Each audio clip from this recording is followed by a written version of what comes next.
session recap. So we've had a few warm up stories and rounds and a bit of a session 0 last time. So we are starting from dead scratch. Brand new team here putting this on, brand new game, getting to know one another. Characters are getting to know one another. So this is it right from the beginning. And if you're new to D&D, this is probably going to be a good example of what it feels like to get this all started. Well, let's talk about our last session. So previously on Attack of Opportunity, our adventurers, Rogar, Runt, Clara, Geen, and Kane, were forging new alliances, both menacing and innocent, huge and small, trustworthy and suspicious. These 5 found themselves snowbound in the Daleland town of Ashmanford. Our adventurers were in close quarters for several weeks, learning more about each other, recuperating from recent fights, resupplying, and then suddenly, a strange summons came from a local celebrity. And then they found themselves heading towards the manor house of the minstrel, Jahar Brightsong. When they arrived at dinner at the manor house, the minstrel was providing answers to several of the party's questions, including a shocking piece of information for Geen that has given her a lead on a spice trader that fit the MO of a notorious man that stole her sister nearly a year and a half before our adventurers had met. Brightsong also informed Kane that his uncle, Burkle, was headed north, had been headed north on the Iron Road in service of this same rather questionable traitor, Kara Thor. And while this information was valuable, the invitation to dinner also raised questions among the party of their own loyalties and where they all stood. Did I do an okay job summing it up? Does that stand where we are? Yeah, I remember all Beautifully. that. Yeah. Beautiful. Fantastic. Mm-hmm. So right now, the 5 of you find yourself in the manor house of J.R. Brightsong, and we have not even seen the first course. Hooray! Bread. There we go. Perfect Awesome. timing, man. Just on time. Well, good. So we were just doing the recap, and it's great because here's Brad. He's a dragonborn paladin of Helm. Absolutely. A bronze dragonborn paladin of Helm who's late. A very important date. Don't forget to change your name, Brad. I looked down and then I looked up and then I went, oh no. Well, one thing that's interesting is we're all spread throughout North America. We're all in the middle of the coronavirus isolation of sorts, and so it's interesting times, and it's a great time to meet, people that are interested in this, and we've been having a lot of fun so far. So, Yeah. I hope everybody's ready to go. Past 2 Absolutely. weeks have been so much fun, just creating the characters and the backstories. It's been a really good experience so far. That's good. Agreed. Is there anything that stands out for anybody before we get into things and what you'd like? Runt sliding out from under the bed last session. I've been right. thinking about that all week. Is the slippery one? She finds herself in interesting places. Oh, Now you have to be aware and look under things before you start talking in a room. behind things. Crevices. Well, as we She's find our slippery. party right now, they are at the manor house of Jahar Brightsong. She has been off in a room talking to Geen, and she's returned now. And she beckons you all to a table. And at that point, many of the others that she has in her home start serving the dinner. And you're free to talk now if you'd like, as you find your chairs. Run's busy stuffing her face. Just about anything. Possibly grabbing things from other people's plates as well. Not so fast. Your own plate. We've talked about this. Clara will follow Geen, and if Geen sits at a table or something, she's just gonna kind of hover by her. I'll sit next to Runt. Runt on one side, Claire on the other. Kane, where do you find yourself in this I'll table? probably sit by Geen because she probably has some questions for me. I think you'll find yourself sitting across from Geen at this point okay. because she's already chosen a chair, but Oh, yeah. so be it. You're all sitting around this table. You notice that the moon elf who had been playing in the inn our last session comes to your shoulder, Geen, and presents you with a bottle. And she says, my lady thought that perhaps you would prefer this wine tonight. And he presents you a rather stout ceramic bottle and places it in front of you, and then begins to place very small earthenware cups in front of each of your compatriots in front of Minstrel Brightsong, and their low little dishes, and then says, would you like to pour, or shall I pour for you?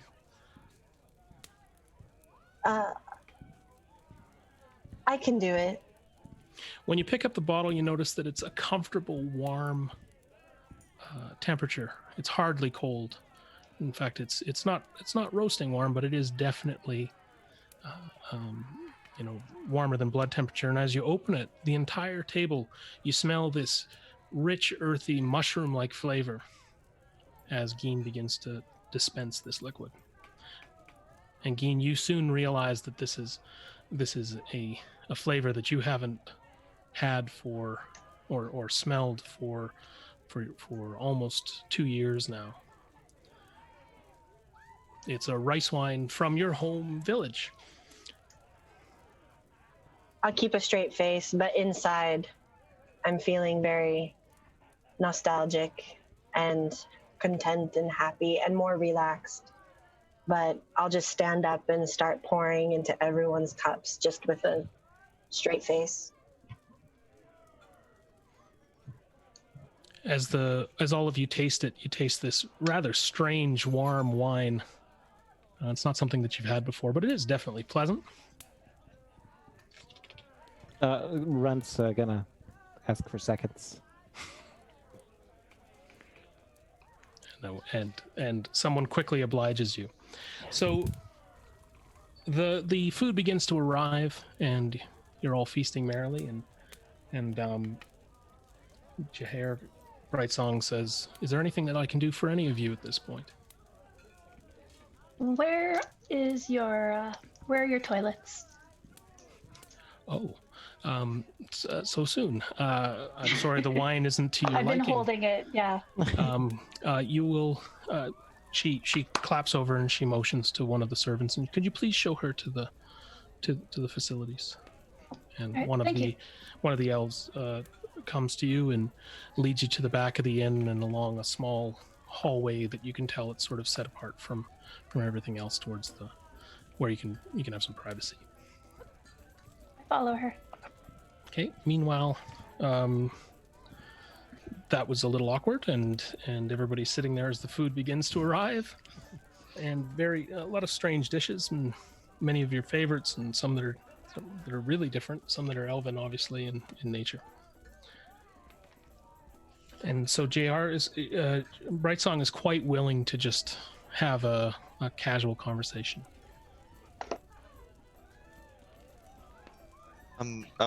Kane says, so Miss Brightsong, how long have you known my uncle for? I've known your uncle for several years now.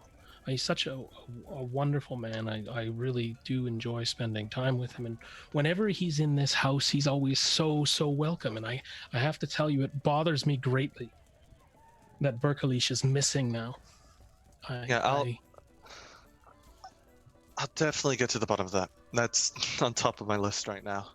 Well, I'd like to talk to all of you about that, actually. And she turns to the entire group. I believe you need to find him. And from what I can tell, north is the way that you must travel. And when last I had heard, he was in Flan. Flan, at the northern edge of the Moonsea, I think is where you must head. And I would be in your debt if you could please find him and bring him back to me safe. And if you can't bring him back safe, I would be equally grateful if you would exact some justice on any that may have caused him harm. Could I count on you to do this thing for me? Yes, Excuse me. 100%. Excellent. Well, I will make sure that you are provisioned to do this. You will have a cart and horse. It's many, many days ride from here. Equally, 2 weeks, you'll be on the road, and the snows, as you know, are just clearing now, and it's still fairly treacherous. But I think you must head north. With that, one of the elves comes to her side, and she begins to whisper to him. You'll have to excuse me for just a moment. I have a couple of arrangements to make. She steps up from the table. Clara returns. What might your uncle have had with this Carathor in the first place? What purpose? He's a protector. He's like me. I'm come from protectors. So is my Uncle Burke. He gets hired to protect anywhere from scholars, nobles, to anyone that pays him. And I'm guessing he didn't know how bad he was. What does he look like? Burke looks like, well, he's human, of course, and he's taller than me, that's for sure. And he has, God, I need to find these notes. And honestly, it's kind of been a while because he had to, last time I saw him, he said he had to leave the family for a while. So, but he might have changed, but he pretty much looks like me. Right Song returns to the table and she says, "It's all arranged. I'm having you outfit right now, and you will be able to leave as soon as you're ready. Do you think that you'll leave in the morning?" Yes, if that's okay with everybody. We have no reason not to. Great. The party goes on. Food is brought. Obviously, it's cordial, but it's not long-lived. It's opulent, but it's also rather expedient. She's still willing to answer any questions, but you can tell that she's eager to see you on your way. And at the same time, you know that she's just returned from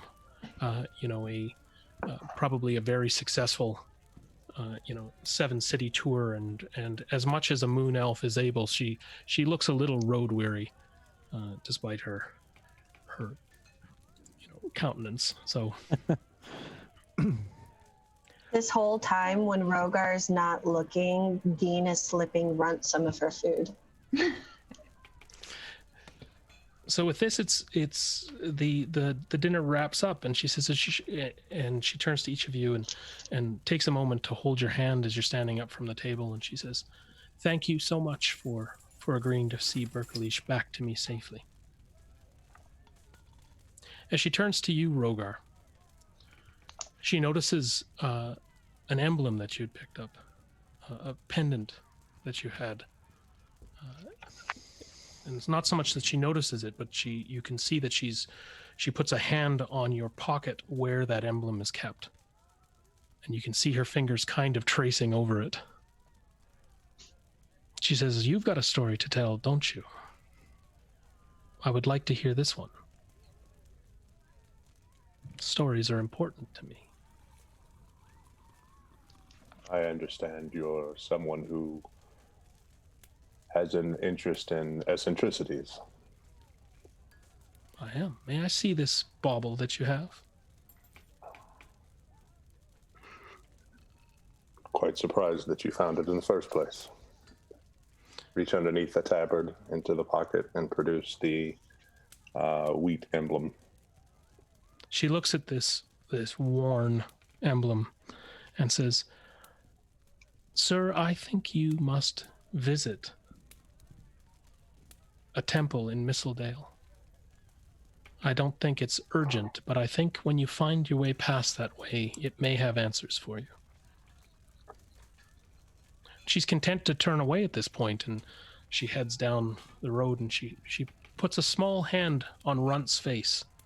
Runt, how would you react to this beautiful woman just almost imperceptibly. You didn't see it coming. Suddenly, she's got her hand on your cheek. She would turn. She saw it coming at the last second and lick it. She laughs, which is, to all of you who are seeing this, is quite, again, she surprised you as a moon elf. She seems to be very tolerant, patient, and obviously has a way with potential fans. So she says, yes. She says, we're going to be seeing a lot of you, I hope. She turns to Kane and she says, Kane, I hope that you find your uncle for my sake as well as your own. Yes, I hope I do too. Can I do an insight check to see if there's anything more to her? Because this doesn't seem like a friendship. This seems a bit more than that.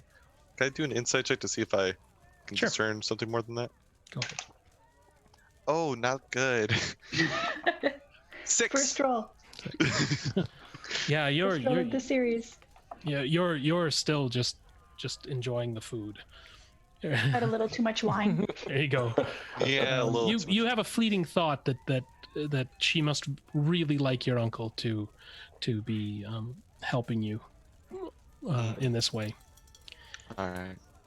She turns to you, Clara. Before you can say anything, she sort of looks at. Did you find the bathroom all right, dear? Clara, I did. Thank you. Well, if you'd ever like to talk to me, and she looks at you stone cold. She says, "You're more than welcome," and she just holds your gaze. Locked. I'm gonna do an insight check because Clara is not really sure what's going on, so I'm gonna do that. Just need to Sure. grab my thing.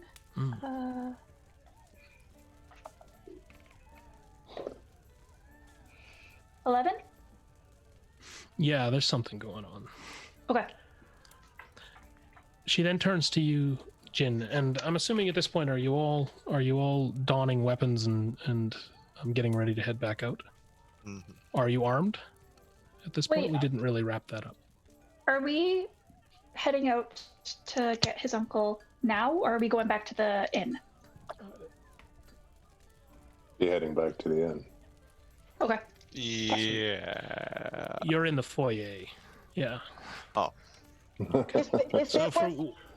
If it was understood that we would go back to the inn after dinner, Geen would have left her arrow and quiver in the room, but she would have brought her daisho swords with her.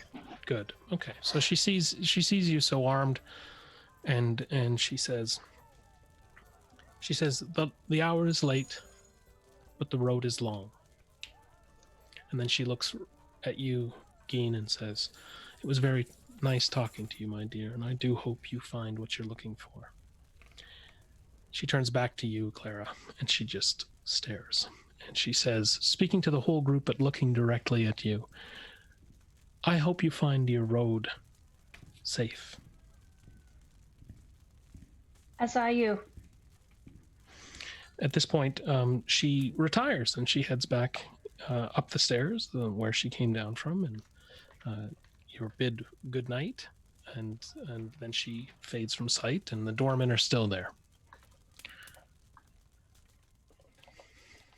I like her. What a curious evening. Yes. How did your talk with her go, Geen? Or She gave go ahead. me good information. I'll tell you when we get back. okay. Hopefully there won't be any surprises in our room like previous mornings. And she turns and looks at Runt and raises an eyebrow. It's still early spring, and so you're heading now back into the night, and you can see that the lights of the town are still on. People are finding their way to bed, but they're not there yet. And you find your way easily down the main street and back to the inn. As you approach the inn, you notice that there is a wagon. The wagon is hitched. There are There's a cart horse on the cart. There are also 3 saddled horses next to it. It's obvious that each one of them has various, both the wagon and the horses have arms attached. You are about 50 yards. I would like everybody to roll a perception check, please.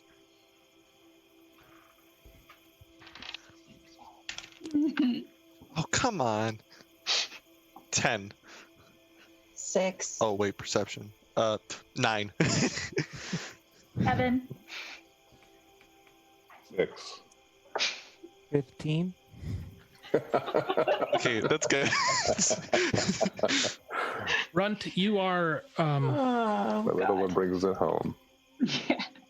you get that familiar feeling that you are being watched. I'm gonna go ahead and elbow Rogar and give him one of these. What? Point around. Geen walks straight for the horses. Great. When you get to the horses, you Well, I'll be calling after her. sure. So at this point, you're all as she's motioning to you, you're all still advancing down the street, and you arrive at the horses. And Kane, Clara, and Geen, you all see that what weapons you did have. Your quarterstaff, Kane, Geen, your longbow, are strapped to the side of 2 of the horses. Clara, your side satchel is strapped to the side of another one. Rogar, you can see that the cart is large and roomy, and whatever packages you may have had are evident in the front seat or behind the seat directly, as it were. There is a timber box thrown right behind that seat that has a bunch of odds and sods in it. It has buttons and broken plates, a few shards of mirror, and some strange scraps of food and So run animal stuff. bones. Run stuff is all in that box. I immediately go up to the, I guess, carriage. Do we see anyone around it at all? Funny enough, as soon as you're there, you hear the inn door open. The innkeeper comes out and turns to you and says, "You must go. We have packed your items. You are ready for the road, and we suggest you leave tonight." What is They the look meaning such- of this? It is Why? in our best interests. It is in your best interests that you leave now. You have been hospitable guests. I'm sorry to turn you out this night. You need to go. Well, surely, good man, you wouldn't have us go out, especially here with a child Please, in tow. don't ask me anymore. You must go. Can I? Oh, go ahead. I want to cast insight. I'm not cast insight. I want to make an insight check. Does he seem really, really scared right now, or anything? Does he seem terrified, or That's what I wanted to do. really, too. really nervous? Roll, please. I'm Geen's sorry. on the horse. I'll say 10. Clara. 10. He seems agitated. Clara? 1. Clara, he seems as relaxed as anybody can possibly seem. He's All right, simply- as I see him agitated, I'm going to quickly grab from my gauntlet in the little pocket. I'm going to take out a piece of cured leather. I'm going to cast mage armor on myself really quickly. roll initiative. Shit. Oh my god. I'm so sorry. I just got nervous there. Hey! I got really nervous. Okay. Look, if he seems agitated and I see the bean watch signal, what do you think I'm gonna do? Oh, 6. Cool. 6 for Kane. Yeah. 20. Ooh. Huh. So 13. That's Geen. Yeah. Yeah. 20 for Geen. Round the table, please. Clara, 12. Rogar? Yeah. 17. 17. Oh, Runt. 22. stupid. 22. 2-2. Yep. You were also alerted to something. Runt, you were the first person to see a spectral figure is hovering about 15 feet over the wagon and looking menacingly down at you. The innkeeper sees this as well, screams and says, "I told you, you must leave! Head down the road now! Save us! Save yourselves!" And he runs into the... Now he looks terrified, Kane. He runs into the room and the doors close. Shuttered doors are going everywhere, right?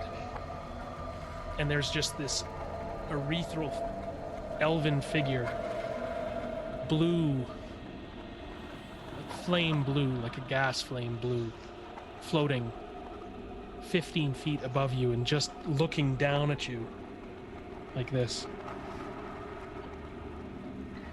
Does it look? Runt, you're the first one that may act. You can ask a question in terms of the scene. Runt, you're the only one that I would say sees this right now. Although pretty soon all of you see Runt staring up. And Runt, you can tell me what you would see when you see this broken female figure above you. Well, the first thing she'd probably do is go, all right, point. and then run behind Rogar. All right, so that's your action? Can I hide behind Rogar? Sure, you can. All right. That is a... 8 is 15. You feel like that hiding with any other being would feel awfully safe. However, this one you have that cold feeling on the back of your neck that whatever this is floating above you, not just the fact that they're angled so high above you, has you absolutely pinned. Gotcha. The other thing I would like you to do very quickly is, could you please roll for me a 20? I'd like a wisdom. Ooh. 17. Okay. Yep, you're hiding. You felt terrified for a moment, but you managed to shake this off. The next act is Geen. So Geen hears Runt shriek, and she's on the horse, so she pulls the rein to turn it around towards where she heard the sound, and she sees the specter. And looking toward, is the road clear towards the wagon? Are there people in front of? You are all of you are ready to mount. You're essentially there. You were in front of the inn where the horses and the wagon were hitched. Your things are conveniently loaded, thanks to the innkeeper. Doesn't look ramshackly loaded if you bother to notice. It's all there, from what you can tell. Okay. But no, you have a clear path to your horse, where your bow is, and are you asking if the wagon is able to take off? Well, I'm wondering how close I am to the wagon and whether or not the path is clear for if I were to approach with that horse. Yes, clear. Okay, so the three horses are in front of the wagon as if they were to lead it out of the town, and the wagon is slightly behind them. Okay. And they're even pointed. They're even pointed north for you. Okay. Well, assuming that the wagon is behind-ish to where I am, yep, it's behind. I'm gonna take the rein with my left hand and pull it so that the horse turns around, and kick it so that it goes towards the specter, and with my right hand pull out my short sword and see if, as I'm going by, if I can reach and take a swipe with it. Sure. You can. I would say it is high. It is hanging far too. It's hanging quite a bit above you. Do you look? Oh, okay. Yeah. So go ahead, please. Okay. Is it reachable enough with the short sword, or should I pull out the long one if it's that high above? No, it's 20 feet above you, 15, 20 feet above you. It's quite a ways up. Yeah. It's sort of parallel with the top of the building. Oh, it's that high. Oh, okay. Two-story building. Oh, I thought it was like across the cart, like it's right okay. in the cart. Okay. Sorry, no. It's sort of slowly kind of looming over you and kind of angling itself down. Nice. Okay. Slow and scary. So, since it's so close, probably what I do instead is I kind of bring the horse a little bit closer and kind of reach into one of my little pockets and take a dart at it and just see Sure. what it does, because it's way too close for my longbow. Sure. Go ahead. That's 15 to hit. Okay. Yeah, it flies directly at it. Okay, and that is 5 damage. Okay. Does it look like it got hit, or does it look like You the see dart- sort of a little sort of vapor trail go off. The specter of this ghost is quite like, it looks damaged. It looks like the person that it represents is basically is kind of crumbled and squashed. Fingers are broken off. One arm hangs loosely, and its head is kind of like this. You can still see it was a beautiful woman at one point, but it was like absolutely trampled. And you see that I wouldn't say that it has no effect, but it has very little effect, or less than you might expect, as it kind of puffs through this thing. Okay. Unless you're telling me that the dart had any other properties. No, it was just a regular dart. But if it looked as if like nothing happens, then just as a precaution, she would use her movement to kind of get a little bit further away from it, thinking that maybe she could try her longbow. So I would take as far as I have left of my movement to kind of get away from the area. You're able to peel your horse around and take the rest of your action to find the angle that you want. Okay. And do I have a bonus? No, I'm good. Okay. So that brings us to you, Rogar. You're right now standing next to the cart with a quivering street urchin behind you. With one hand back to make sure that she's okay behind me, I will reach beneath the tabard to produce the holy symbol and hold it aloft and say, "Away with you, spirit. Helm sees you for what you are." All right. And actually use Turn the Unholy. Please go ahead. Actually, this is an action. Censure fiends and undead, and then it's a wisdom saving throw on behalf of the creature. Thank you. DC 13. Yeah, it shakes and quivers, and then sort of you can see it start to wither into some other plane, but then it kind of fights back, and now it looks right at you, and it opens its mouth and begins to descend towards you. Okay.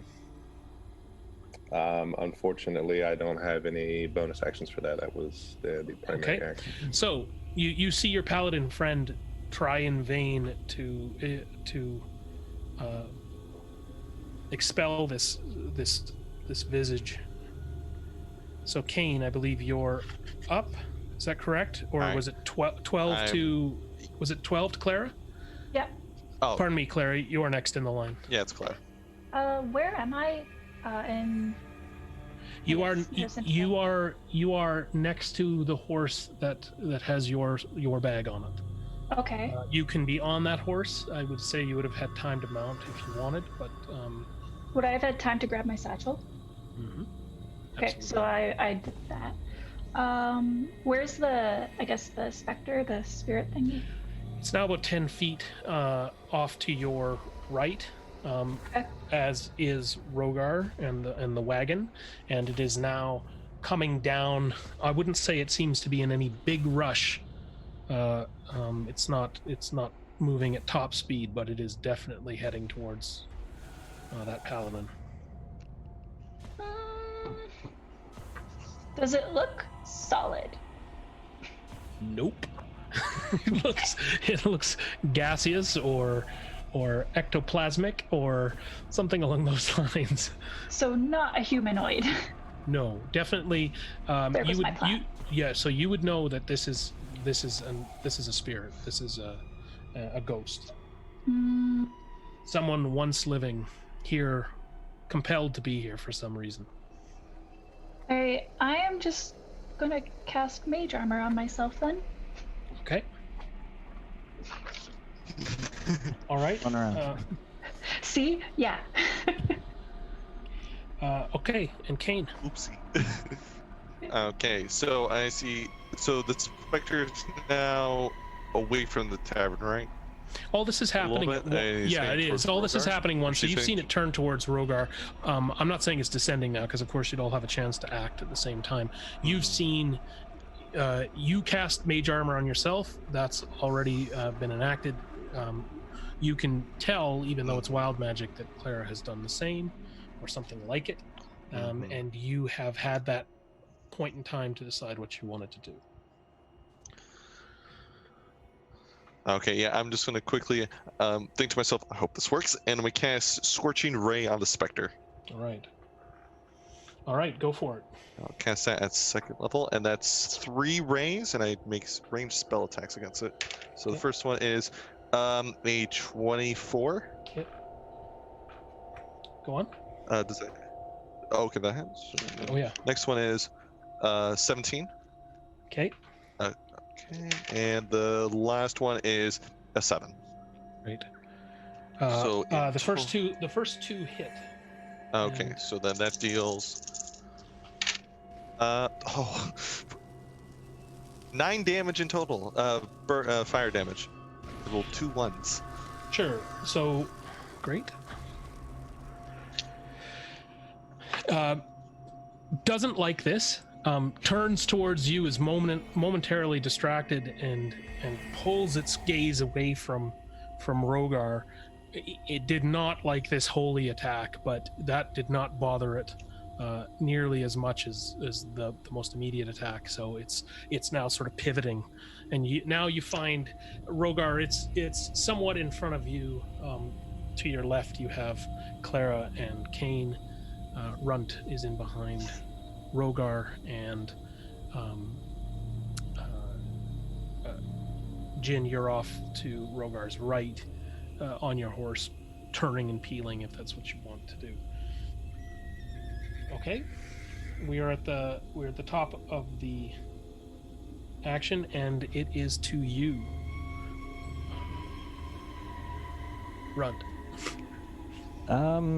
She's gonna climb up into the wagon and grab the reins if she can, and motion to everyone.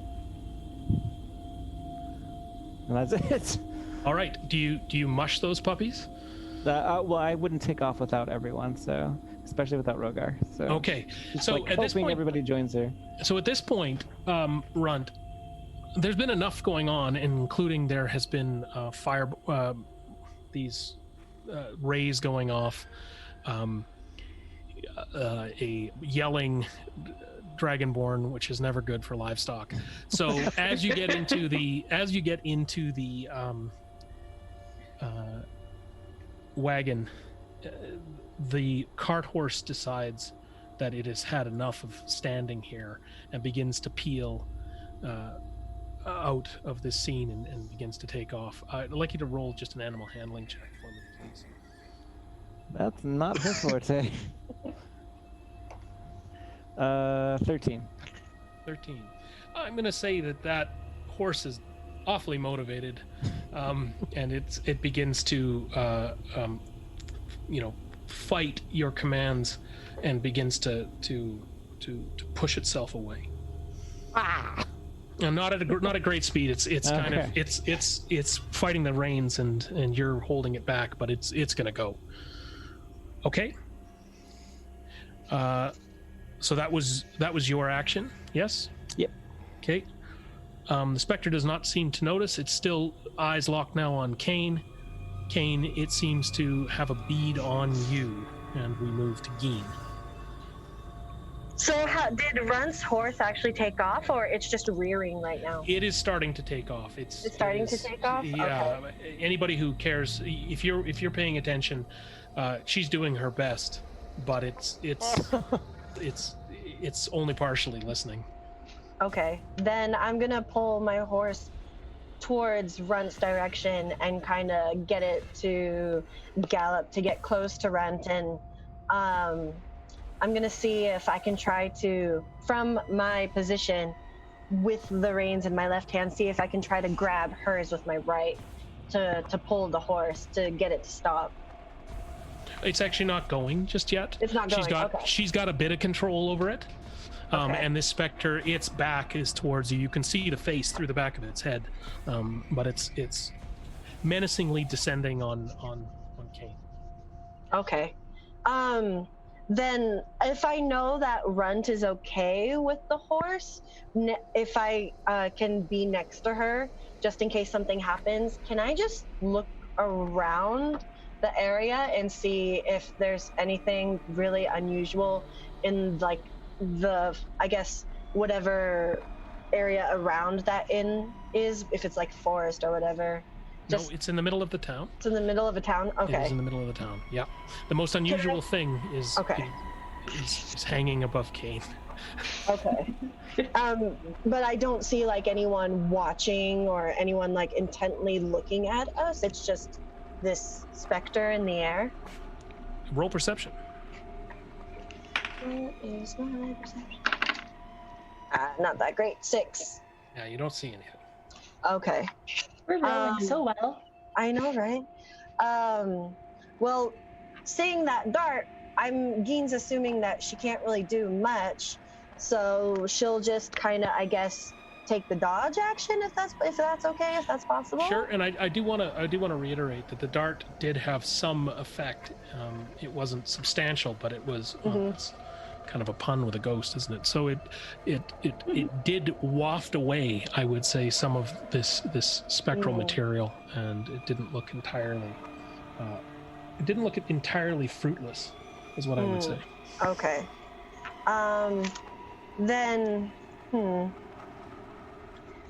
I feel like after seeing what happened to Runt, she doesn't want to get too far away.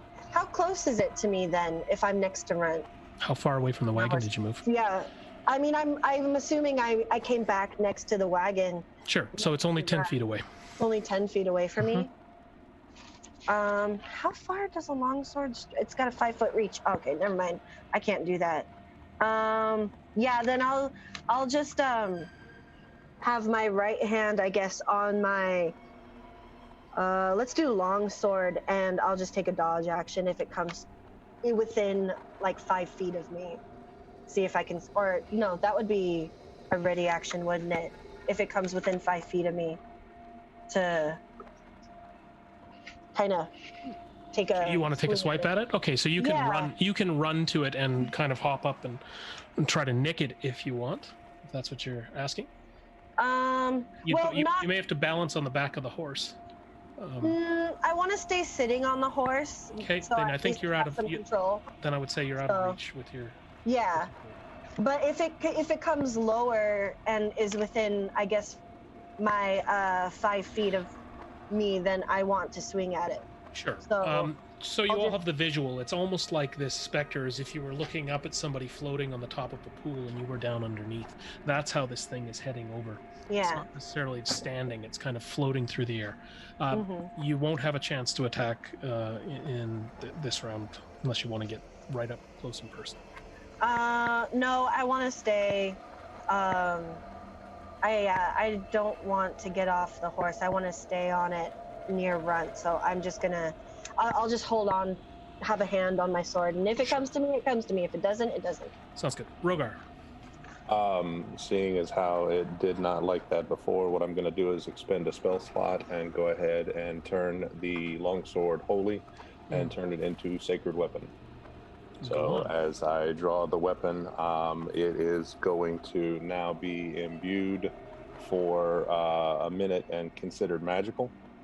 It also emits a bright light 20 feet in radius. Sounds good.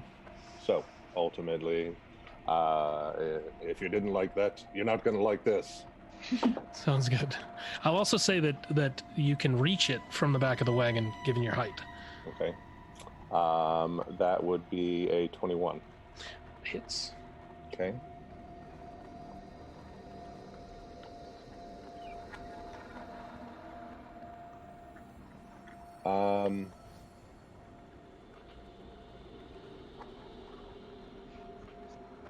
Let's see here.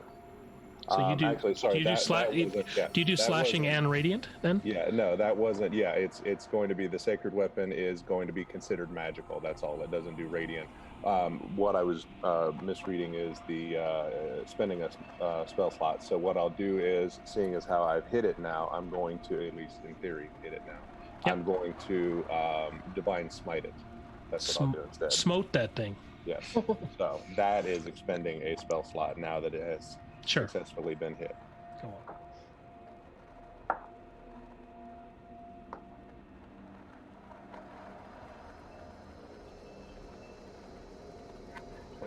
Points of radiant damage. It absolutely did not like that, and you can see it, Kane. It's now turning from you, and it's as it turns, you can see a pained look in its eye, Kane, and Rogar. As it turns to you, you can also see a pained look in its eye. It does not like the pain, but it also just doesn't like being here doing this. This does not look like a horrific beast anymore. It looks like something that is Pathetic. actually pathetic and fairly disgusted with itself, but it also has a job to do. It will do it. It turns from you, Kane. Okay? It's kind of now at this point, the way I'm visioning it is you are semicircled around it in a sense. Okay? I don't think it's my turn, it's Claire's. Please? Oh, are you saying it's my turn? Because it's Claire's, technically. No. I I just said it was just turned away from me. That's fine. So, Claire, it's up to you. Great. Is this thing pretty, not bloodied, but not doing so hot? It looks as if it's sort of holding on to its existence here. Okay. But it's again, it looks sad and pained, and it's kind of like a caged animal at this point. It is, as much as a ghost can be bloodied, it's bloodied. Yes, it is turned a couple of times here, and it's been distracted a couple of times. So go ahead. I am going to cast True Strike. So I just point my finger at it and I smirk. So it's magic grant you a brief insight into the target's defenses. On your next turn, you gain advantage on your first attack roll against the target, provided that the spell hasn't ended. Okay. So, from what you can tell, obviously non-magical attacks are less effective. Freeze? It was the ghost. Uh-oh. Oh no, her camera froze. Oh, this is the withering touch. Oh, there we are. Sorry. Internet. So you can tell that like a non-human, it is not terribly affected by standard attacks. Also, you would say that just looking at its cold, frosty visage and its general thing, you probably wouldn't bet on cold or anything else. So you get some insight into this for advantage. And was there an attack that comes with that, or is that just That's my action? Okay. Although actually, I am going to. Oh shoot! I don't think I took it. Meta magic. I just want to see what I have because I'm pretty sure. Damn it! I didn't take it. Never mind. All right. Cool. We are now to Kane. Kane, she is still, I would say, more or less fixed on you, having, despite being sort of turning towards Rogar and then back at you, and she is now extending a hand towards you. Okay, how close is she? It's like if I move away 4 feet. Okay, so I'm just gonna quickly say, well, this isn't going well. I'm gonna cast Scorching Ray at level 2 again, because that did pretty good. Okay, so that's 3 rays. So sure. Yeah, 3 rays. So the first one, natural 20. Woo! That misses. No, just kidding. Go on. So first one's natural 20, and Yep. then second one is 16. Not one. Yep. Go on. Okay, and then the third one is it hits. It's a 17 plus 5. Sure. All So three that's 66. Okay. Okay, that did pretty well.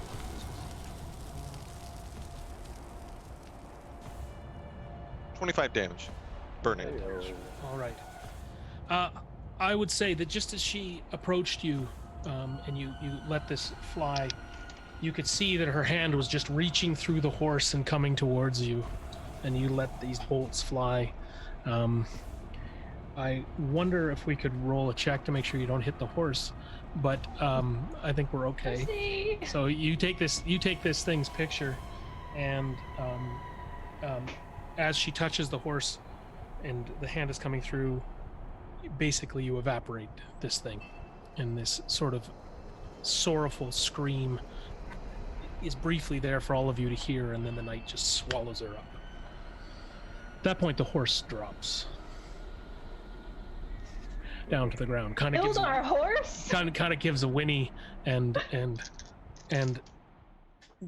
drops down, and as it slumps to the ground, you can see that its face is just has rotted away on one side where she reached in, and has just wiped this animal out. This is Kane's horse? This is Kane's horse. Aren't you glad So- I did True Strike? It didn't use the advantage. I forgot to use that. So you the threat, the immediate threat is over. You are now, we have one person mounted, one person down, one horse down with Kane standing over top of it, Rogar standing next to the wagon cart. Runt, you are still trying to manage these horses, and now that well, actually, you know what, I'm gonna do one more. Could you roll one more animal handling check for me, just because that just was another ray going off as well as a screaming, smiting dragonborn. I think these are Exact same thing as last time, 13. all right. So you managed to hold on to these pivoting horses enough that they don't absolutely bolt. They're more well trained than you would have imagined. Okay, what would the party like to do? I would like to go back to the innkeeper and question. When you go to the door, you find it is barred. Kane, grab your things, throw it in the cart, and let's all leave. Yep, I grab all my things, toss it in the back of the cart, and I dive into the back of the cart. Clara, there's no time. Get on your horse. We need to go. Fine. So she turns around and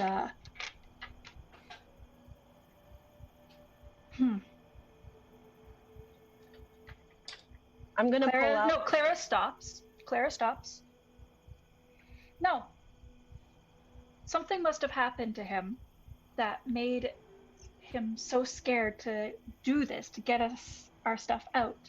I'm gonna go and talk to him. Why don't Okay, I can go sure. and I'll catch up with you guys. As you approach okay, well, no, sorry, I'm gonna let the party play it out. She is heading to the door. Okay. I'm pulling out my longbow from the side saddle and getting an arrow from my quiver, and I'm just pulling it taut, just looking in the sky anywhere. Okay, you see nothing. Is it still light out, or is it right now nighttime? Like No, full it's on dark? nighttime now. This is all taken in the let's say the last 25 minutes by the where you had left the let's say half an hour since you've left Bright Song's home. I'm just gonna. Is there torches lit, or is it complete dark? There are torches lit as much as they would be lit on the before the night watchman comes and turns them out. There's braziers lit, these kind of things, but most of the houses at this point have, with the sound of this altercation, have shut up tight. Shutters closed. Just in case, just gonna cast dancing lights just around the area that we're in, just to make sure we're okay and we have light. Sure. A disco-like display begins to turn in the middle of the hallway, and slowly the doors open and everybody starts coming out. No, I'm just kidding. Yes, so these dancing lights are dancing around. You don't see anything. Nothing is made apparent by these lights. Your Rogar, can your head down? You're looking down the street from my perspective. So can you just roll perception very quickly? That's a natural 20. Yeah, you see a group of 4 elves standing just outside the visible light of the street. You see them, they're sort of 80 feet down. You can just sort of see their silhouettes. Are they moving slowly towards you? elves Slowly, we've walking seen speed. yet? Yep, they are. Rogar, you would notice as they move into the dancing lights that they are indeed the moon elves that you had met, and that Bright Song is with them. Okay. Turning back around, the sword still lit, I would imagine, for the rest of the minute. It still is bright light within where we are, really bright light. And then beyond that, it's another 20 feet of rather dim light. Yep. So I will keep it held aloft and meet them most of the way. Okay, so they come up to you fairly quickly. You converge a dozen feet or so away from your animals. We expected to leave, but what's the meaning of this? I don't know the meaning of that, but I do know that you should leave. Brightsong begins to move past you and said, "I'm glad that you dispatched that thing. I knew her once," is all she would say. And then she heads up to you, Clara. She places a hand on your pocket, and she said, "You should be going."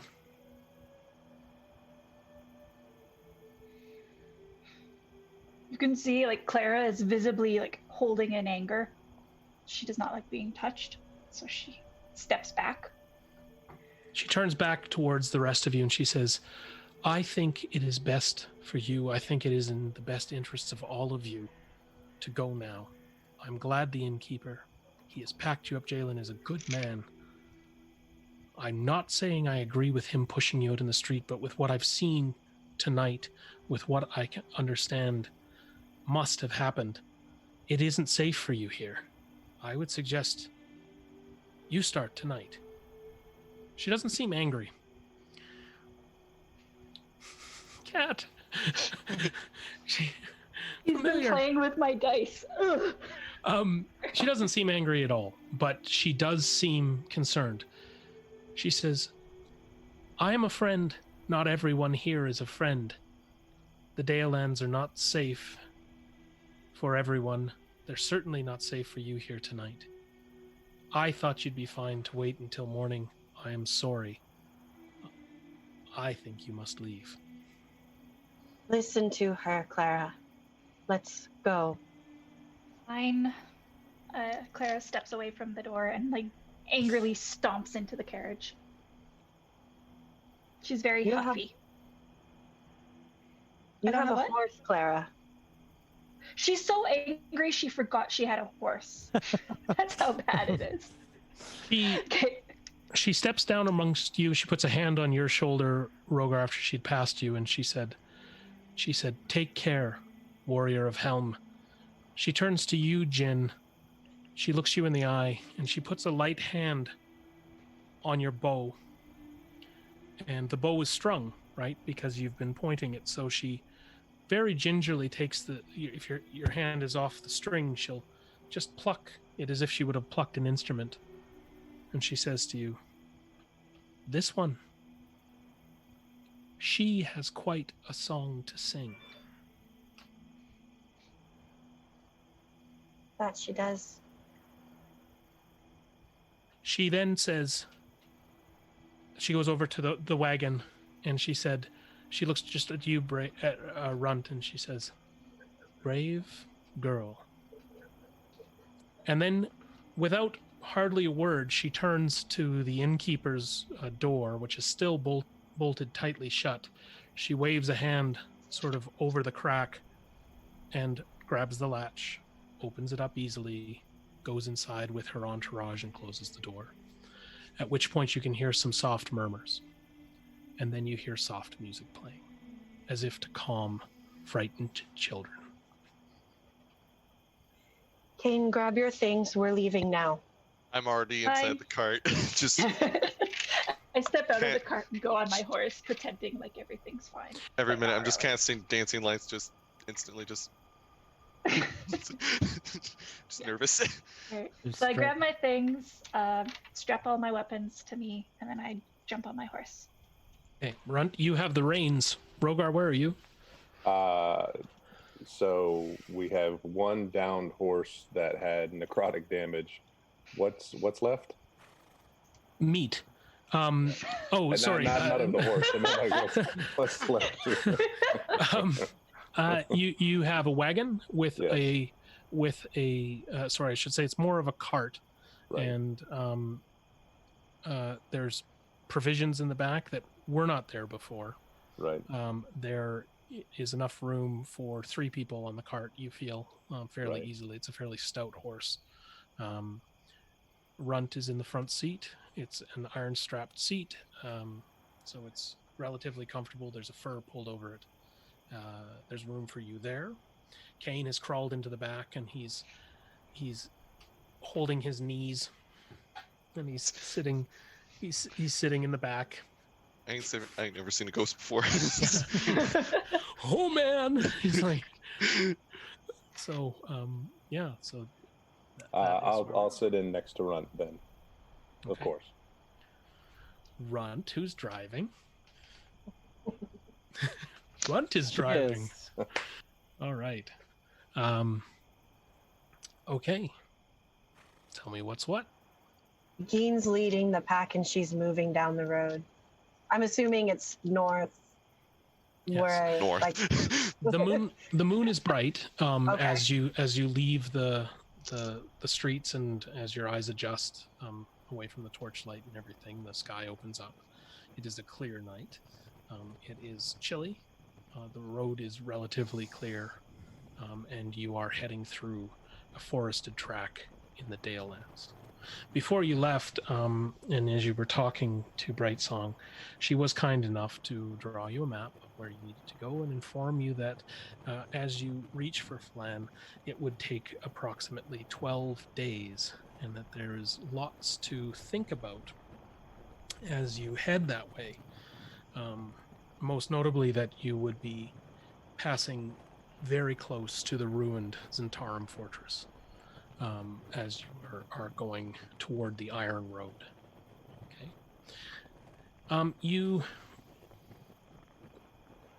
You would find yourself on the road for these days as very much is normal. Maybe you can just tell me a little bit about what do you think the behavior of the group would be as you travel? Would you be stopping? I'll say for the first night you can travel till daylight, and you can keep going at that part as the sun begins to warm the earth around you, and you can see some of the snow beginning to melt away. Guessing Runt is driving until such point that she falls asleep leaning on Rogar. Yeah. And And then then he- I'll take the reins. Very gingerly. Okay. So you continue like this for several hours, and the day begins to break. And Clara will kind of distance herself from the group, so she'll just kind of go along. If we're going along a road where forests or trees are, she'll kind of branch off a bit, but she always comes back, sort of thing. And you can tell that she just wants to be left alone because she's pissed at the innkeeper, and she's holding a bit of a grudge. Sure. Okay. So she's finding some distance from the group. Yeah, she is giving very much like touch me and or talk to me and die vibes right now. Okay. Kane, Geen. Kane would be after normally out from seeing a ghost for the first time. He's gonna sit down in the cart, like just on one of the benches if there are benches in there, and just Sure. start going through a spell book, writing stuff down, making sure everything's in place, and Sure. just adding some stuff maybe. if Sure. you could. You notice a bag of apples next to you. You notice several boxes of dried meat, hardtack bread, a black cat that has joined the wagon and seems to Nice. follow you around from a local house. Seems to be pawing through some things. He'll risk getting up in the wagon for a small point and sort of nuzzles underneath your chin. Geen, what are you doing during all this? During all of this, she would just be, I guess, kind of like momming the group in a way, just making sure whenever we take camp, everything's set up. She'd be taking at least one of the watches and just kind of making sure everything's taken care of. But in the back of her mind, she's angry at Clara. Mm-hmm. She's not very happy with Clara. So she's just, even though Clara's not like approaching anyone, she just won't talk to her and is just making sure everything, she's making sure like she's got food and she's got like her things for when she goes down, but just doesn't make any like approach to talk to her in any way. But she's just making sure the entire group is okay throughout this 12-day journey. Clara, can you roll a perception check for me, please? Sure. Oh, let me get my character sheet.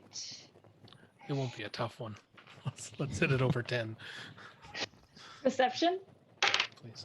Tim, can I go get dinner really quickly? No. Yeah, go ahead. All right. Knew that was coming. So we 3. are. So you notice that there is a 3. Yeah, 3. You don't notice anything. So This okay. new dice set sucks. I'm going back to my old one. Oh, come on, it's the same. So you've already used up. If you're going to use that kind of statistical knowledge, then Just all the bad you rolls. used up a 3, so you're not going to hit that one in 19 more Yeah, rolls. no, Just kidding. Okay. Wait, All right. So you get we got one person finding food and one person finding new dice. So let's you continue on for the next few days, at which point you are eating through your stores and these kind of things. I would say at this point you notice that there is and I'm just going to go ahead and make this call that Clara, as you're going through your pockets one night, you notice a small folded note. And Okay. and it has a lyre on the front of it. And okay. I thought you meant like the word liar. I was like, what? no, not lyre, like a little harp. Okay. When you open the note, Okay. Sure, please. So before that, I think what I'm going to do is I'm going to go to everyone and be like, has anyone put this in my pocket? Okay, so she's showing everyone this. This is about now. We're about let's say 10 days into this journey. No, and you're just now noticing it? Maybe. I go to reach for it. I pull it out. I'm sorry, King, but I just want to see if anyone did this to me. But I'm gonna have to read it myself. And so I kind of like walk away, making sure everyone is not following me, and I go off by myself. Okay. I will quickly type what the note says to you. Okay. To Geen, as okay, Geen, what's the look on your face while she's turned her back to the group and is reading her note? Kind of disappointed, a little frustrated. I'm so She just goes. sorry. She just goes, sits down next to Runt, and just goes. Clara knows she's gonna have some major sucking up to do for the past couple days. What's wrong? I don't know. She was so kind when we first met. But after our meeting with Lady Brightsong, she changed. I don't like it. Did we not all learn something there that was unsettling? Yeah. But I would have hoped that she would have matured out of it. But I guess there are things that we don't know about that hit differently. Ron's gonna pat her on the back and then hand her a marble. I'm gonna lean my head on top of Runt's head and just be like swinging back and forth. I guess we'll just give her more time. Let her cool off more and see what happens. Everyone needs some time. What about you, Kane? I mean, I'm glad I met you guys. If it was just me there, it would probably be minced meat, probably. But that information we got from Miss Brightsong was troubling, but I'm glad I know where my uncle's is, and I will find him, no matter what. I'm glad you guys are here with me. How are you guys doing, though, on this road? I mean, I guess we didn't all expect to be on this road together, did we? No, but I'm glad we are. Yeah. At least I have more information than I did a year ago. I'm feeling a little bit more hopeful, but who knows what can happen in over a year to a person. The gods talk to us in unique ways. All we need to do is listen. Clara ends up coming back. There's a little bit of residual, like burnt, I guess, paper in her hands that she's just kind of like flicking away. I have to apologize to all of you. I've realized my behavior these past few days has been that of a hormonal teenager. We have all learned things from Run you... took offense to that. Sorry, go on. So did I, for that matter. Oh no! That's A true. little bit, just a little teeny tiny bit. Oh, we gotta wait. We're gonna wait. Claire's buffering, I think. Oh, no. No! I hear her. Yeah. We can Audio's hear you. fine. You can keep going. I'm Your sorry freeze frame about looks nice. internet. You're okay. No, it's good. Keep going. So she comes in. She apologizes. I'm sorry. I'm so sorry. Is that Clara or is that Kelsey? That's Kelsey right now. No, it's good. No, Go on. Why was so it cut out at Runt looking offended. Yes, yeah. So it was Yeah. when You said hormonal teenager, she was like, Okay, in this one instance, though, Clara was not even making it a dig at Runt. So, but just this once.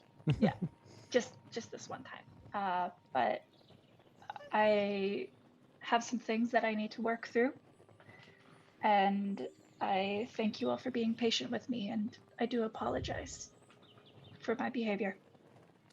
Run's gonna go through her pockets, and pull out a string, and give it to her. Oh, what color? Brown. Okay, so Clara takes the string, and before she would have been like whatever, but she like puts it in her pocket. I think this is a. Geen's gonna stand up and she's gonna square you eye to eye since we're about the same height. Oh. Yeah. Just kind of give you a good 30-second look in the eye and just see if she feels like you are really genuine in your response.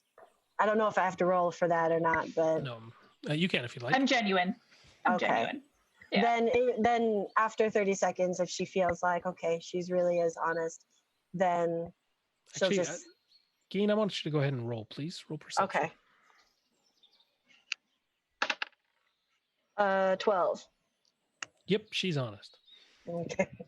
No, I'm just Then- kidding. I'm just messing with you. Come on. Does he know something I don't? No, you're all right. You're all right. Then, knowing that she doesn't like to be touched, but still wanting to have some sort of camaraderie, I'm just going to put my hand out and just see if she takes it or not. I take it in both hands and I kind of shake it. Then I pull you in for a hug. I, like reluctantly, I'm like, okay, yes, Bamboozled. yeah. Just tapping on the head, pat, pat, pat. Okay, get off me, please. Then I get off and I just kind of walk back to Rent and sit down. I joined the group. I'm still a bit like Claire is still a little distant. You could tell she's still kind of working things out, but she feels like she really made a step toward being part of the group today. The next few days. Oh, Go ahead. sorry. No, So please. that was a little dismissive of what could have been something important. I know it's personal, and excuse me for asking, but is there anything that we should know? Just that after reading the note, I have a feeling we're going in the right direction. What are we to do when we get to Fen? Do we immediately ask for Kane's uncle? Or do we ask for this traitor? We shouldn't let them know that we're looking for my uncle. We go should? for the spy. I feel like we shouldn't. We should just go straight for the head, right? We should go for the But- spice trader. This Why man, don't he seems like he would have things to protect him, not just your uncle, but maybe more. Would it be dangerous for us to ask for him directly? Ren's gonna hold up her hands and open up her coat, pull out a dagger. I think the best course of action would be to lay low for the first couple of days Yeah. when we get there and just see what people are talking about and at inns and taverns try and listen to the stories that are being told. Kane, I know your uncle seems to be like a good man, but I want you to know because I'm sure you don't know. This trader that he's working for, he has my sister. He bought her off of someone where I'm from and has held her for over a year and a half. And I'm worried if we go straight after him, what if he sees me and knows he could do something to her? Well, I would say if we want to go for straight for my uncle, I'm fine with that too. I'm just saying, if we go straight for his, it's definitely dangerous either way we go. But if we go for the protector, he'll think we're gonna go straight for him. No, if he's protecting Spice Trader, which I 100% yes he is, because we know, I would say that if we went for the protector, he would think that we're gonna try to make a move on him by taking out his protector first, or finding out more about him. Get close. Should we try to get close to this trader by being friendly? Should we pose as traders ourselves or buyers? Traders are You- competition. Oh, sorry. Yeah. No, go ahead. Traders are competition. Buyers are friends to these people. We'll have to look the part though. Yeah. There's nothing that I will do that will ever play in with that role. Then how do we get close without causing any reaction that would make him Dean? take offense. Clara, Turn and take a look at Run. Clara goes and puts like a hand on Gein's shoulder. Gein, I know how much you want to find your sister, but you have to be thinking with a clear head right now, and I'm thinking you're getting a little impatient. We are close, yes. So I think we should go there and see if we can have any information, find any information about this traitor before approaching.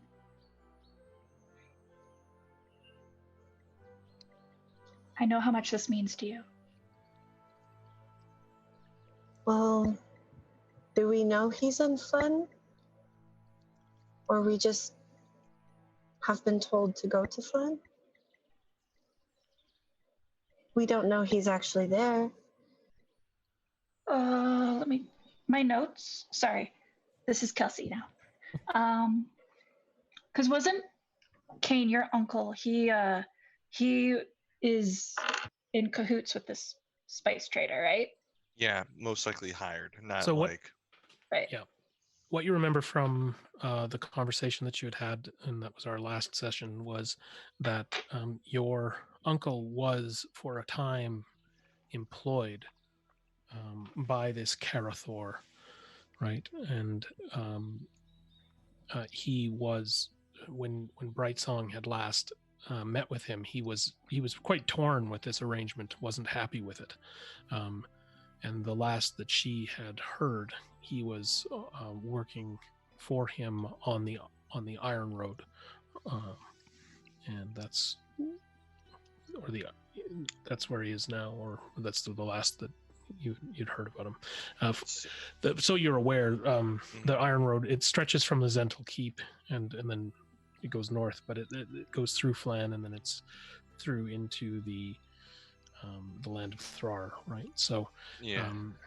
Time frame wise, around the last time I saw him, would that be around the same time that he left with the spice trader? Time frame wise, because you knew he was going, it would. No, I think this would have happened a long time after that. I mean, that would have been that you were 16 when that happened, so that was a few years ago. But you hadn't heard from him again, so it's totally possible that he could be in the Heartland, doing this, and then in the Moonsea. So, all right. The job itself doesn't seem out of sorts, and you know that he had worked with mixed company and had a lot of stories growing up about all the different clients that he had. He was a security man. He would arrange security and logistics for these companies that were these merchants, making sure that things went smoothly, make sure that their shipments were safe, make sure that that they were safe from bandits, and that the right hands were greased, and that the right regulations were paid into, be they above board or not, right? You knew who this man was. Yeah. He wouldn't do anything crazy, but wouldn't he? Like anything really, really, really bad? Well, I mean, compared to your father, everybody was not well, maybe until now, until you've met Rogar, everybody was held at a fairly high standard. And so he was always, even though he was friends with your father, and that they were close, not being a blood relative, but being a dear family friend and a longtime family friend. Your father tolerated him, but also knew that was not, he made it very, very clear that was not the life for you. And you would not put it past him that he was able to. He was a good person, but he was able to get things done. And while he would probably prefer that things were done within the law, he was probably creative when he needed to be. All right. Cool. I relay this information back to the group. If it's any consolation, if we come upon this Just Karathor, frozen out. I think I froze there. Yeah, you did. Just a little bit. If it's any consolation, if we come upon this Karathor and I'm even within his vicinity, I'll be able to determine whether or not his intents are good or selfish.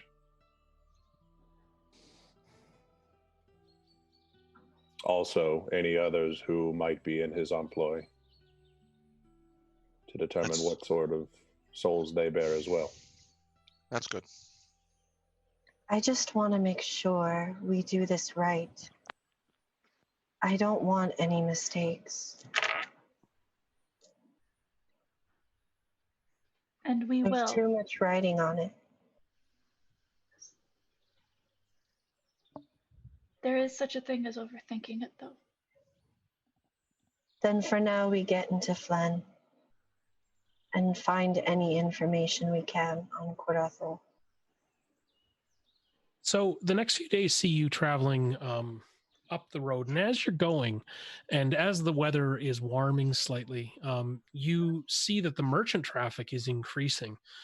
First, the traffic is flowing with you. Shipments of timber and construction supplies, heavily laden wagons with mason, with stone and iron and things, and there's major construction goods are going on. And as you reach the turnoff to the Zental keep, you see up on the hill that there's a major construction project going on up there. You can see scaffolding, you can see masons heading in and out, carpenters heading down the road, a workforce, slaves are heading into this area, or at least very, very low paid workers, and it's funneling into that. And you were warned and know enough not to head up that way, that your road is the road to Flan. As you head towards Flan and now you enter the Iron Road, the trade is now coming against you, and you're on occasion, as you go along the lakeside and through the woods, you're having to move over for large shipments, huge stone shipments with 18 horse teams and large beasts of burden carrying things and dragging things to the turnoff that you saw. But eventually that begins to thin out as the side roads lessen, and there still is shipments, and you have to pass regular shipments, but it seems to be more trade goods, although there still is construction goods obviously among those things. You continue to travel for several days, and soon you find yourself within sight of the city of Flint. How do you spell that? Phlan, and I hope it's Thank Flan you. and not Palan. I could also call it caramel custard, but I will go with Flan. I hope nobody here is allergic to eggs. So we're heading towards this Flan, and I'll say you now can see it on the horizon clearly. And this will be mid-morning after you've broken camp and you come up over a rise, and there it is, sitting there, lakeside, on the edge of the Moon Sea. Do you want to keep heading steadily in? Can you tell me, have you changed your adornment at all? Have you changed the way you're traveling? Steady as she goes. Is it warmer than where we were coming from? I wouldn't say it's warmer. What I would say is that you're north enough, and on the edge of the wilds, that because spring is coming, it's coming with a fury. The roads can be a little bit mucky at times, but they're well traveled and maintained to maintain supply routes. It is still cold. You're still having to bundle up, but it is by no means unpleasant. There hasn't been any blizzarding or anything along those lines. It kind of feels like Canada. So Can change on a dime. yeah, there you go. Yeah, Clara's just continuing on. Mm-hmm. If Geen ever circles back and trots up alongside us, I'll look down across Runt and ask her, "How are you feeling as we get closer?" Does Nervous? the anxiety, does it overwhelm? A bit. But I'll keep it in because I don't want to attract attention. But I'm worried that my appearance will already be doing that for me. I think that goes for both of us. But I just hope to lay low for a while. See what we can find out. And then make a decision. I trust your judgment. You're a wise man, Rogar. Thank you. So why don't you just, because we haven't really described the characters as they're moving up. So just what would the, as you approach the checkpoint of this town and what ramparts there are, what would these guards, and you can see now that there are city guard, observing people going in and out, and they've got weapons obviously, but they've also got people with clipboards and whatnot monitoring who's entering and leaving. What do they see coming down the road? We have two horses and a cart. What do they see? Just a brief description, please, of what you look like. Driving the cart is a small girl with greasy blonde hair that has all kinds of weird ribbons and whatnot, scraps tied into it. She's wearing a ratty cloak and some really dirty, old-looking leather armor. And she doesn't appear to be armed. Okay. And next to her? Sitting next to her is a brass colored bronze, brass colored bronze, brass colored dragonborn. There we go. Who has on very comfortable traveling clothes and enough padding to wear a chain shirt with no arms or armaments that are visible, but there is a tabard that is then underneath a belt that is cinched, but clearly shows the all-seeing eye of Helm on the back of the hand of the gauntlet. Cool. Clara and Kane? Clara is riding the horse a little bit behind the wagon.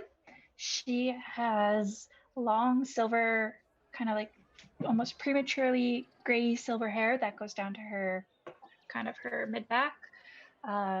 Even though she's been traveling on the road for days, she's still trying to maintain a very impeccable, appearance.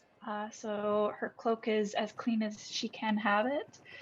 She has a high collared blouse with just a purple embellishment at the collar, and she actually adorned the little brown string that Runt gave her over the past couple of days. She has a travel cloak, and she has a very serious and rigid posture. So, Kane? Kane has a little messy brown hair, goatee that goes on the sides, and also has a kind of some whiskerish mustache. He wears what seems to be a little bit of kind of like tan brown shirt, leggings, has a belt around him. He has brown gauntlets with the pockets sewn into them. He also has a spell. He also has a book kind of like chained to his side to make sure nothing goes anywhere, and also has a kind of like a shawl draped over him. That's a white mixed with black. And also, just a note, Tim, before we go into the city, I'm going to take off anything that's relating to Waterdeep, but anything that's related to the spell guard, I'm going to wrap around in string and kind of put it inside of my shirt around my neck. So no Waterdeep or spell guard. Except for spell guard. Yeah, spell guard's not visible, but I can just quickly take it out and show it. just if they need, I don't know, identification or something. Okay. Geen, what did we see when we see you? So, Geen, she's got her long bow and quiver on the sides of the horse saddle. She's got her just regular kind of travel, I guess, plain clothes on. She's got her kind of shoes strapped up and kind of like woven and round to keep her pants tight up to her knees. But the thing about her when she's riding is, so along with her, she brought this large, round, kind of woven wicker hat. But this hat also has this kind of veil all around it. And the veil, it's slightly see-through, but only when you get close to it. From far away, it just looks kind of white. And so she's got her veil kind of down, covering herself. So you can't immediately, unless you get maybe like a good 5 feet close to her, you can't really see what it looks like inside. But on the inside, she's got her 2 swords on her left side, her long, thin katana sword. She's got the short one. And then she's got her little small, like black breastplate on her. She's got her glove on. She's got whatever kind of arm-ish armor, leather armor, I guess, on her arms. But again, you can't see this unless you get fairly close to her. Okay. And then good. she's got her hair down in like some messy bun or whatever. So when you are coming up to the gates, you see an assortment of city guard, all of which have tunics adorned with a black fist. This seems to be everywhere. They're obviously the law here in Fallon, and they are checking each wagon as it comes in. And you can see these two guards watching you as you come up, and one sort of starts to approach, and 2 more flank them, and now there's 4 guards, and 2 of them put hands on the bridles of the loose horse, and another puts his hand on the reins of the cart horse and hold those bridles tight. And the one who seems to be the commanding officer regards the party, sort of steps past Clara and Geen on the horses, and turns to you, Rogar, being the biggest and the most imposing, and sitting in the seat, a comfortable position. He sort of looks back and sees Kane, and he says, "Well, my lord, what kind of a menagerie do we have here?" Just road-weary travelers looking to stock up on provisions. As you can see, and I'll reach back and open up the one that held apples, and there are only a few rolling around in the bottom. We are road-weary and are in sore need of baths. What brings you to Flan this spring day? You have nothing to trade. I see no. your slave is driving the wagon. I see you have an exotic consort here in the front and a scholar of some sort. What are you selling, sir? We sell nothing. We're here for knowledge and knowledge alone. He turns and he looks at the other 2. And the other 3. I'll stay a hand and just pat when the slave was thrown out, and she gawps there for just a moment. I'll pat on Runt's knee. He sort of seems frustrated. He's not convinced by the answer. He holds up a leather-gloved hand, and he goes... He whistles over. 4 more guards begin to come out of the structures that are surrounding this entryway. Sir, I think perhaps you and your companions should come with us. I think perhaps there's more here than what you're saying. I think perhaps you're here to start a bit of trouble. When he hears that, Kane pops out of the front and says, "Actually, I pull out the spell guard symbol. We're actually not here for the trouble. We're actually here for the opposite." I That show may do well in Waterdeep, sir, but not here. And then you see something rather peculiar, and that is another gaggle of guards coming down. These with slightly brighter robes, but the same uniforms. And there's about 20 of these guys. You've got 16 around you. You've got 20 coming down the road. And Did we? Oh, sorry. go on. When we were going up to the gates, were there other traders coming and going? Like, Mhm. did we see that Nobody everyone seems to was be getting? No, nobody seems to be getting quite the attention that you've got. There's still administrative personnel letting people pass. They're pushing them past your wagon. You've now got quite the collection of militia around you. What is the meaning of this? this profiling. I'm sorry, ma'am, but I don't talk to the hired help. And he turns back to you, Rogar. At that point, a person with a different insignia comes up, where this man had a simple black braid to stand out from the rest of the militia. This man comes up. He has 2 silver braids. Zerkram, what is this? And Zerkram turns to him and he spits. And he goes, "It's none of your business, Blaine." I think we should talk to Blaine. Blaine says, "I'm sorry, but I believe I outrank you by quite a few steps in the order. I will take it from here." The man with the black braids turns and says, "You think you'll take it from here?" And his crew, his posse of 16, begin to come in behind him and face off against these 20. And suddenly you see various maces and whatnot are beginning to be produced. You think you're going to take these from me?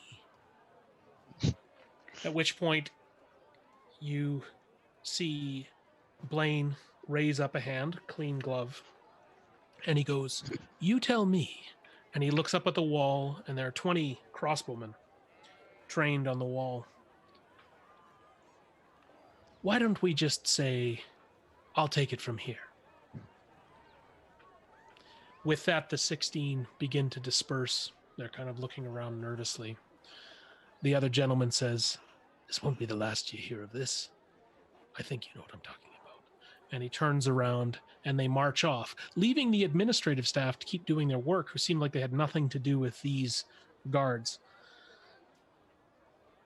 Blaine turns to you and to the party and he says, "I believe someone knew you were coming. I think you should come with me now, sir." Who could possibly have known that we were coming all this distance? We may be a remote village, but word travels fast in these parts, and, we have mages of our own. Come, sir. It's not in your best interests to stay out here. Let's get you in. Let's get you warm. Let's get you safe. Insight check. Blaine, was it? Go on, roll if you want. Is Blaine what is Blaine wearing again? The red shirt or the? These were all wearing the same uniform. Okay. The men that first approached you seemed a little less put together, greasier, a little less well kept, a little tougher, a little rougher around the edges, few missing teeth, black eyes, these kind of thing. More 22. hooliganish. The force that's in front of you appears, I would say, quite a bit more professional. In fact, Blaine turns to you, Kane, and says, How are you, sir? I am doing just fine. Great. I think you know what we're trying to do here. Please understand we're trying to get you safe. Can you come Yes. with us now? Of course. Let's The 20 form a perimeter around you and lead you in. Kind hands on the bridles of your animals to lead them in. They essentially form a wall around you as you move through the gate and into the town. All of us or just the carriage? All of you. There's 20 Okay. men forming a perimeter around you like you're in the Pope Mobile. I'm gonna quickly whisper to Geen. I'm gonna say, quickly whisper. So, not really a good idea for flying low, huh? And that's it. Yeah, obviously. You travel through this frontier town, but the frontier town is obviously has merchants in it, merchant class people. There are nice houses here. It is far north. It's on the banks of this lake, but it's by no means. There are rough people. It's very busy. You are led through the streets of this town and towards one of the nicer warehouses, I guess you could call it, which is kind of a compound. You're led into the entrance of this compound, which is attached docks and loading areas and things like this. And there are wagons stacked up in for repair. There's a large stable. You're led through to what you assume is a house or an office, and the guard peels away and essentially releases you into the custody of a hired guard, which are all similarly dressed, obviously skilled, tough looking, but take you to the porch of this house. There you see a rather squirrely little gentleman standing nervously, meticulously dressed, looking towards the sky, looking down at you, wondering where people are. The Blaine, the guard that had released you into this custody, comes up to his shoulder, whispers in his ear. The man produces a bag of coin from his side and hands it to Blaine. Blaine looks at it and weighs it, and then he goes back to him and he whispers again, and the man looks sort of frustrated, and he produces another bag of coin and then another. And Blaine then gives a quick little nod. He turns to all of you and says, "Please enjoy your stay," and he finds his way out of the compound. Question. So back at the gates when Blaine was talking to Rogar, so I rolled a 22 on that insight. Did I get anything from Blaine? You didn't feel like Blaine had any desire to harm you. Okay. You felt that he was true to his word, and you felt that he was indeed a watchman or a guardsman for the city. Okay. And that since it's 22, you would say that you were far more comfortable with him than you were with the other. Okay? Okay. This skittish little man comes up to you. He says, "Well, I thought somebody would have been here by now. But I guess with the snows clearing, it's a better time to have you late than never. Why don't you come inside and we will talk about this?" I believe we've skipped over proper introductions. Well, my understanding is you are coming from Ashabanford. True. I understand you've talked to Brightsong. Also true. I think we have something to talk about. And I think it concerns, and he turns to you, Kane, your uncle. True.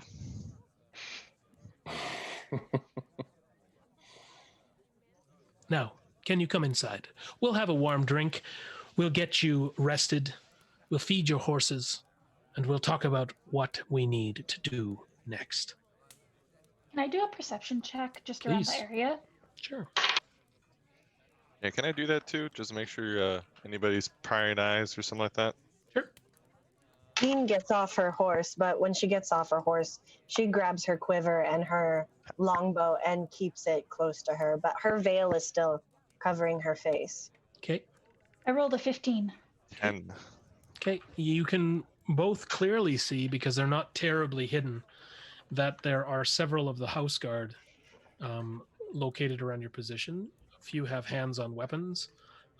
They are obviously concerned for this man's safety. They are also two that have crossbows at the ready. You don't get an immediate feeling that they are trying to sneak up on you, but if you care to look, you can see that their bolts are trained on you, waiting for some sort of a command to lower their aim. All right. Clara will dismount the horse and just Okay. casually put her hand on her hip where she has Sure. a dagger. A young boy out of nowhere almost comes up. He says, "My lady, I will take care of your horse." And he begins to cart. Don't worry, your things will be in your room in no time. No. Oh, he stops. Is there a I'll problem? take my things. Oh, okay. And he helps you get your things, and he gives them to you. And he says, "Come on, girl," and he leads the horse off. And then Gene, you notice that there's one at the flank of your horse, patting his way back up. And you had already gotten down, yes? Yeah, I got down and I got my quiver, I got my bow. I just make sure I have everything that I want on me, and So just this- leave everything else on the horse. This young girl's eyes she's just wide like this. She goes, Tommen, look at this one. And she says, "Come on, girl." And she leads this horse off in the direction of the other horse. And they're both heading towards the stable and paddocks. How old are they? You figure that the boy that took your horse is no more than 11, and the girl that took yours, Geen, is 9, maybe, give or take. Okay. They look related. Red hair. All right. I strap all of the stuff I grabbed from the horse onto me. Porters begin to come out of the house for you and offer to take things. One of them has a what looks like a flask of wine and is waiting for you to come inside. It's sort of the house staff have come to see you, essentially, and they're sort of standing around awkwardly, looking and so once again, I'm just gonna see the wine and go. once Start again. walking in. Once again, the person turns towards you and says, "I'm sorry we haven't had time for proper introductions. I am Brandon Yill. I am master of this depot, merchant, and seller of fine things. I trust me, friend, we are indeed allied in your pursuits, and I would ask if you would kindly come inside. Does that satisfy your need for formalities?" And he's not rude, but he's a little pissy. I'll go inside. Yeah, Run's already inside the door. So then he knocks his I'm following Run. Like, I don't care. I don't even listen to him. I just Sure. walk straight inside. he snaps his fingers. The guards around the periphery lower their weapons. The ones that have their hands on the hilts of their weapons seem to disperse. They seem comforted by the fact that you're now moving willingly inside. A few of the house staff are looking at Runt and motioning to get brooms or mops or something, and She's gonna this pull one a little metal cup out from inside her, and towards the guy with the wine. Sure, he takes it, and then this rather portly lady off to the side says, run the baths," and she runs inside. Extra soap, you hear her saying as she runs inside.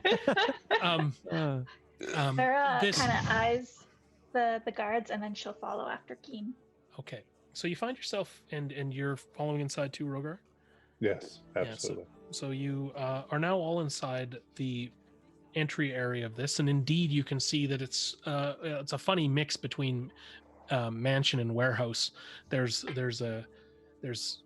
essentially this, not lavish, but this impressive entryway, and then the living area, and you can see there's areas for sitting, and there's kind of what would be a dining room table or a boardroom table, and off to the other side, it's basically a wall that goes into what appears to be some sort of an office with clerks and people working in there. Let us have a quick word. And this man pulls you in, and Braden Yale again, and he pulls you into this sitting room, which is, it's not lavish. Again, it's more like a boardroom. And he says, he sort of cycles all you together, and then behind you he closes the door, and he says, "Now we can have a word without any prying ears." And you can see him Glance walk. at Rent. You can see him walk over to this shelf, and there's this funny little plate on a swing arm like this, and he takes it and he turns it over and he flicks it like this, and it goes boom, and it lets out this tone, and then he goes, "Now let us talk. Let us talk of Burkle." Before walking in there, looking at the staff, does Geen see anyone that looks like her? Or No. looks like... Okay, so they're No. all... Okay. No. However, you do see a few people that look, as you traveled over the Horde lands, you definitely see some people that look like they could have a type of, what we would consider like a Mongolian descent, like a darker skin and complexion, but nobody that looks like you. Not even getting into the city as we were being escorted to that house. Looking around, she didn't see anyone that looked like her. No, it doesn't look like a terribly... it's not like a terribly exotic place. It's a trade route, and there are different people, don't get me wrong, but it's rather homogenous in its appearance, I would say, compared to most. Look, there are other races, there are things like this, but there's nobody that looks like you. Okay, then just so that it's out there, while they're on this journey, she'll just constantly be looking to see if she can find someone that looks like they may be from where she's from. Sure, fair enough. Okay, so he rings this and he says, "Let us talk of your uncle."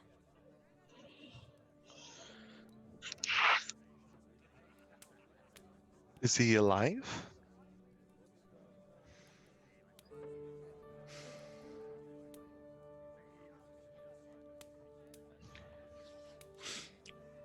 I don't know. I hope so. I hope he's alive. But I will tell you that anybody who's looking for him is looking for a whole lot of trouble. It is not often that you see a man cross Karathor. And when you cross a man like Karathor, you cross many, many lines. And while Burkle is perhaps one of my favorite people on this planet, I've told him time and time again, you don't trade money for love.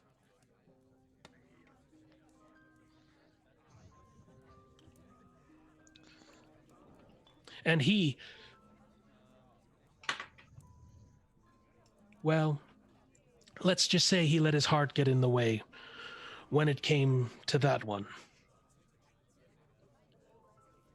And Karathor, he will make it painful on anybody who he sees as is getting in the way of him and his prize. What is his prize?